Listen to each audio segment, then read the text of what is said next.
All right. One of the big stories, of course, of this year and certainly of last year was the mass shootings. This year we had the Parkland school shooting, the Tree of Life anti-Semitic shooting, Santa Fe High School, just a lot of shooting. And one of the things that is galling to me about these shootings is, of course, they're so tragic. They break your heart. Sometimes young people taken away from us. It's just awful. And it is so awful to see the press and their Democrat allies. I mean, the Democrats and the press are basically the same people. It is so awful to see them using the bodies of the dead to push their anti-gun agenda and to push all their agendas, whatever agenda they can put forward. Now, after the Tree of Life, synagogue shooting, they started trying to defend George Soros. Oh, it was anti-Semitic to attack George Soros. It is good American policy to attack George Soros. The guy's a moron. But the thing is, it's terrible to watch people play with our policy over the bodies of the dead. So I got in touch after this with after the Tree of Life shooting, I believe it was, with DJ Jaffe. He is an adjunct fellow at the Manhattan Institute. He's executive director of Mental Illness Policy Org, which produces nonpartisan policy analysis. He's also the author of Insane Consequences: How the Mental Health Industry Fails the Mentally Ill. And I called him up to talk about the one thing that unites so many of these shooters, the fact that they're obviously mentally ill. Have I got DJ Jaffe? Oh, there he is. DJ, can you hear me? How you doing? I can hear you beautifully. Thanks so much for coming on. I appreciate it. Let me begin with this. When I got in touch with you, you wrote me an email that said that you are a stone liberal, but the only people who will talk to you are conservatives. Why is that? 100% of the population can have their mental health improved. 18% have something in the Diagnostic and Statistical Manual, but there are 4% who are seriously mentally ill. And unfortunately, my fellow liberals won't admit that that means certain things. So liberals won't admit that the untreated, seriously mentally ill are more violent than others. They won't admit that some need hospitalization. They won't admit that involuntary inpatient commitment is better than incarceration. Involuntary outpatient treatment is better than homelessness.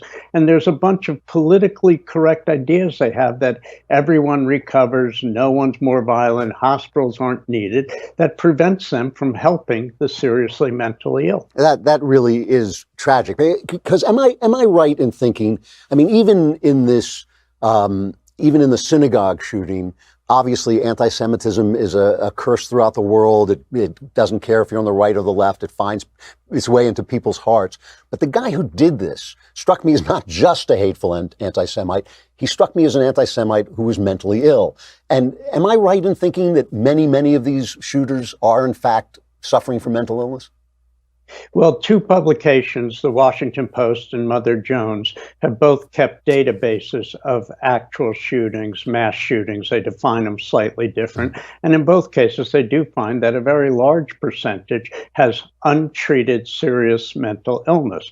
In almost all cases, the individuals are known to the mental health system, but weren't being given treatment. And that's the area that I try to focus on, is to get the mental health system to focus on the most seriously ill. The ability to get help has become inversely related to need. The least seriously ill are going to the head of the line, and the most seriously ill are going to jails, shelters, prisons, and morgues. And what my fellow liberals tend to do is they want to criticize police when they intervene with someone with mental illness, and it works out unfortunate, but they don't want to recognize the culpability of the mental health system in allowing these people to go untreated. So, mental illness also, in LA, I drive around, we have these homeless cities. It's just insane. Is that also mental illness? Is that what I'm looking at? Because it seems to me there are so many ways in America of helping people in dire need. It seems that if you're living on the street, there may be something wrong with you mentally. Am I right about that? Well, there's a variety of reasons, but about 30, 40, maybe up to 50% of those who are homeless are seriously mentally ill. And California is really unique. First of all, I did a book tour for my book in California, and everywhere I went, they wanted to take me to visit their homeless camps, which are full of seriously mentally ill. It was like a tourist attraction almost. But what makes California unique is that they put a 1% tax on millionaires, and they raised $2 billion a year that's legislatively required to go to help the most seriously mentally ill. It was beautifully written legislation.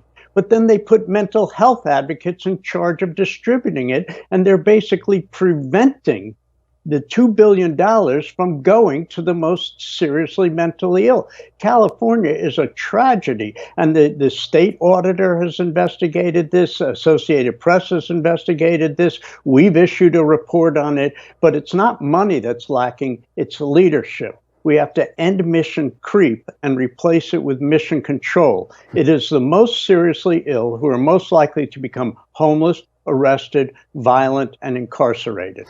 Those are the things we should be working on. So I'm going to get right back to that, but I want to ask you, whenever we talk about the mentally ill, I always feel obligated. I mean, we've all had experiences with the mentally ill. I always feel obligated to say most mentally ill people aren't violent. Is that a true statement? The 18% who have something in the Diagnostic and Statistical Manual are not more violent than others. Even the 4% with serious mental illnesses like schizophrenia and bipolar are not when treated. But the untreated, seriously mentally ill are clearly more violent than others. And when people ask, are the mentally ill more violent than others, I don't think they're asking about the guy in the next cubicle or the next station on the assembly line who's taken Zoloft or Prozac. They're identifying with the seriously mentally ill. And 40% of those most seriously mentally ill do go untreated. Okay, now to get back to what you were saying before about California, because just using California as an example is always a good example of the stupidest policy possible. You raised $2 billion, which is a substantial sum in a state, and it is directed toward the mentally ill. By what logic? By what logic does it get misused? Well, for instance, what they did, and I hope this isn't too obscure, but the legislation said it had to be used on evidence-based practices. So what they did is the regulators defined what evidence-based is. And they said, well, if something's used widely, that's considered practice-based evidence. So as long as it's popular, it's considered evidence-based, no matter how useless it is. They're also funding prevention. Now, the reality is schizophrenia and bipolar, which make up the bulk of the seriously mentally ill, cannot be prevented. There'll be a Nobel Prize to whoever figures that out. But in California, they've got it figured out, and they're allocating money to prevention. They decided that basically they're wrapping every social service, every cause of sadness in a mental health narrative and diverting funds to it. So poverty, unemployment, bad grades coming from a single family household, being unsure of gender identity are now all considered mental health issues worthy of mental illness funds. When I was a kid, if I got bad grades, they gave me a tutor. Today, you get a social worker. If I misbehaved in school, I got put in detention. Today, you get a social worker. There is just so much mission creep going on that federal, state, and local dollars are not going to people who have the most serious mental illness. And as a kind and compassionate society, that's who we should be helping rather than trying to improve mental wellness in the masses. This is a kind of madness in itself with what you're describing.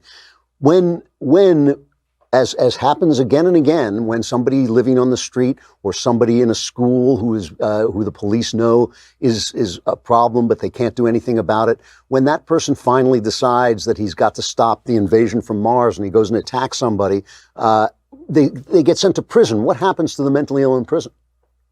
Well, there's a real lot of groups who are focused on improving care for the mentally ill once they're incarcerated.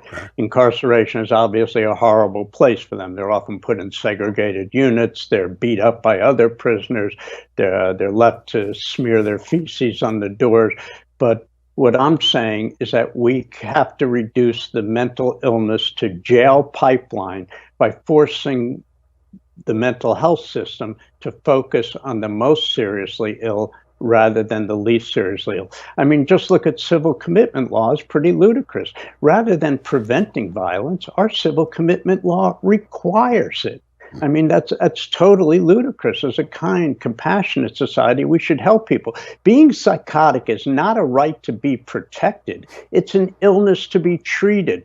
Freeing someone of their psychosis through the use of medications and talk therapy and other treatments can enable them to engage in a meaningful exercise of their civil liberties. What would it look like if you had your way?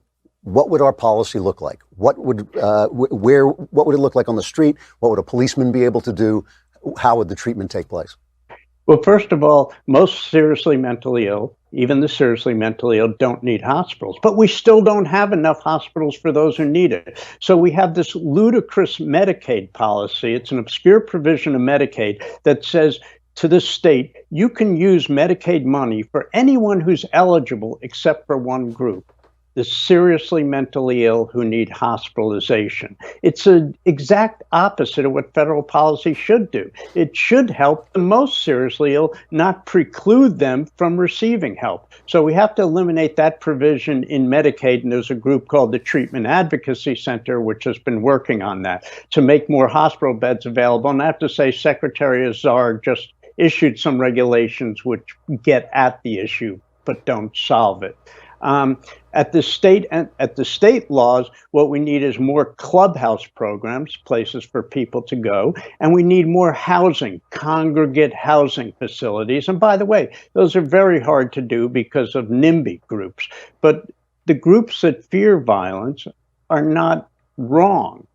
But they wouldn't fear violence if we would require the people to be treated. So when I go to a police conference, they know instantly what has to be done. They'll say, DJ, when I take somebody to the hospital, I need the hospital to admit them. I need them to keep them long enough to be stabilized. I need them to keep them in treatment when they leave, and they need housing.